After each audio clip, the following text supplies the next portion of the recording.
محترم سامعین، پروگرام کے افتتاحی کلمات پیش کرنے سے پہلے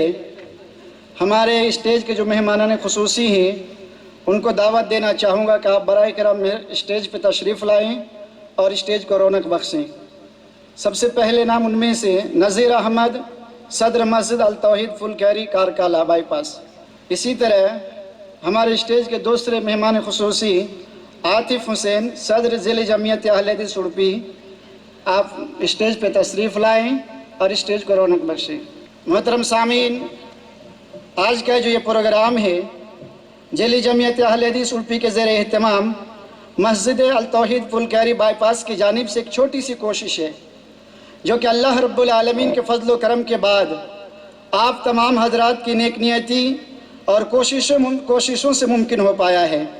اللہ رب العالمین آپ تمام کے نقل و حرکت کو قبول فرمائے اور دنیا و آخرت کی نجات کا ذریعہ بنائے۔ محترم سامعین، خواتین اور عزیز بچوں، کتاب و سنت کے واضح دلائل سے یہ بات ثابت ہوتی ہے کہ دین کی طرف دعوت دینا فرض ہے اور حسب استطاعت ہر مسلمان کی ذمہ داری ہے۔ اللہ رب العالمین نے سورہ نحل آیت نمبر 125 میں فرمایا، فاعوذ باللہ من الشیطان الرجیم، بسم اللہ الرحمن الرحیم، ادعو الی سبیل ربک بالحکمت والموعظۃ الحسنہ وجادلہم باللتی ہی احسن ان ربک هو اعلم بمن ضل عن سبیلہ وهو اعلم بالمہتدین، کہ اپنے رب کی طرف لوگوں کو حکمت اور بہترین طریقے سے نصیحت کر کے بلاتے رہو اور ان سے بہترین انداز میں گفتگو کرو۔ اسی طرح اللہ رب العالمین نے اس امت کی بہترین ہونے کی ایک پہچان یہ بتلائی، وَلْتَكُمْ مِنْكُمْ أُمَّةٌ يَدْعُونَ إِلَى الْخَيْرِ، کہ اس امت کے اندر ہمیشہ ایک جماعت ایسی ہونی چاہیے جو لوگوں کو لیے دعوت دین کا کام کرے، یا اسی طرح سے لوگوں کے لیے دعوت دین کا کام کرے اور پھر بھلائی کا حکم دے اور برائی سے روکے۔ وَأُولَئِكَ هُمُ الْمُفْلِحُونَ، اور یہی کامیابی کا راستہ ہے۔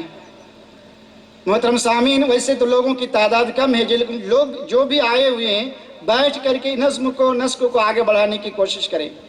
آپ لوگ آگے تشریف لائیں اور اس نظم کو آگے لے جانے میں ہماری مدد کریں۔ اللہ رب العالمین نے سورہ آل عمران میں اس امت کی پہچان ہی یہ قرار دی کہ کنتم خیر امت اخرجت للناس تعمرون بالمعروف وتنہون عن المنکر وتؤمنون باللہ۔ محترم سامعین، اس آیت میں صاف لفظوں میں یہ سبق دیا گیا ہے، صاف الفاظ میں ہمیں اور آپ کو یہ درس دیا جاتا ہے کہ اس امت کے بہترین ہونے کا سب سے پہلا وجہ، اس امت کے بہترین ہونے کی سب سے پہلی وجہ یہ ہے کہ اللہ رب العالمین نے فرمایا کنتم خیر امت، یقیناً تم بہترین امت ہو، یعنی اور امت کے مقابلے میں ہم سے پہلے جو یہود و نصارہ ہیں ان امت کے مقابلے میں یہ بات بیان کی جا رہی ہے، خیر امت، تم بہترین امت ہو، اور پھر آگے اس کے اسباب کو بیان کیا جا رہا ہے کہ تمہارے بہترین ہونے کی پہچان کیا ہے، تمہاری بہترین ہونے کی علامت کیا ہے، اسے بھی جان لو۔ اگر ہمارے اندر یہ علامات، یہ اسباب، یہ نشانی نہیں پائی جا رہی ہے تو یقیناً ہمارے اندر پھر وہ بہترین ہونے کا یہ نہیں پایا جا رہا ہے۔ اللہ رب العالمین نے فرمایا اخرجت للناس، تمہارا مزاج ہمیشہ لوگوں کے تعلق سے خیر خواہ مزاج ہونا چاہیے، اس لیے کہ دین جو ہے نصیحت اور خیر خواہی کا نام ہے۔ اللہ کے رسول صلی اللہ علیہ وسلم فرماتے ہیں الدین والنصیحہ، دین خیر خواہی کا نام ہے۔ دوسری چیز جو بیان کی گئی کہ تمہارا بہترین ہونے کا ایک سبب تو یہ ہے کہ تم ہمیشہ خیر خواہ مزاج رکھتے ہو، صرف دوست احباب کے لیے نہیں بلکہ دشمنوں کے تعلق سے بھی تم خیر خواہ مزاج رکھتے ہو۔ آگے اللہ رب العالمین فرماتا ہے تعمرون بالمعروف، تمہارا بہترین امت ہونے کی ایک پہچان یہ ہے کہ تم ہمیشہ خیر خواہ مزاج رکھتے ہو، وتعمرون بالمعروف، اور بھلائی کا حکم دیتے ہو۔ یعنی بہترین امت ہونے کے لیے جو اسباب شریعت نے بیان کی ہے ان تمام اسباب کو جاننا اور ہمیں ان تمام اسباب سے اپنے آپ کو متصف کرنا ہماری ذمہ داری ہے۔ اللہ رب العالمین آگے فرماتا وَتَنْهَوْنَ عَنِ الْمُنْكَرِ، تمہاری پہچان یہ ہے کہ تم لوگوں کے تعلق سے خیر خواہ مزاج رکھتے ہو، اسی طرح تم لوگوں کو بھلائی کی طرف دعوت دیتے ہو، وَتَنْهَوْنَ عَنِ الْمُنْكَرِ، اور برے کاموں سے روکتے ہو۔ اور انہی مفہوم کو اللہ کے رسول صلی اللہ علیہ وسلم نے